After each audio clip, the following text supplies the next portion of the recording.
Ukraine is not participating in these talks. Ukraine knew nothing about them.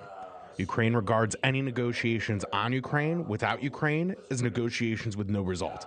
And we cannot acknowledge anything, any arrangements about us that were made without us. And we will not recognize such agreements.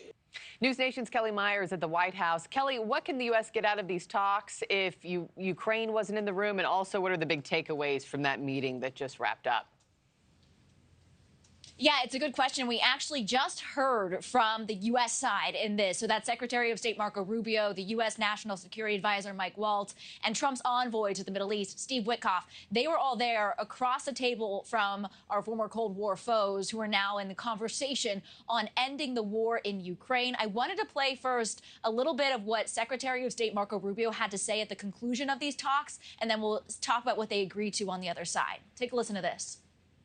We're not going to pre-negotiate an end to this conflict. The only leader in the world who can make this happen, who can even bring people together to begin to talk about it in a serious way, is President Trump. He's the only one in the world that can do that right now.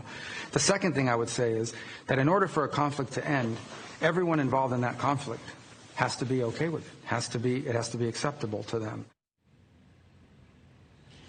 So again, we are learning more on what came out of the U.S.-Russia rare high-stakes talks to end the war in Ukraine, normalize relations, appoint respective high-level teams to end the conflict, lay the groundwork for future cooperation, and remain engaged to make sure the process moves forward, they say, in a timely and productive manner. But Ukrainian President Zelensky says Ukraine not only isn't attending those talks, but they didn't even know they were happening until just before they began. Zelensky will be in Saudi Arabia tomorrow for a long-planned trip, his office says.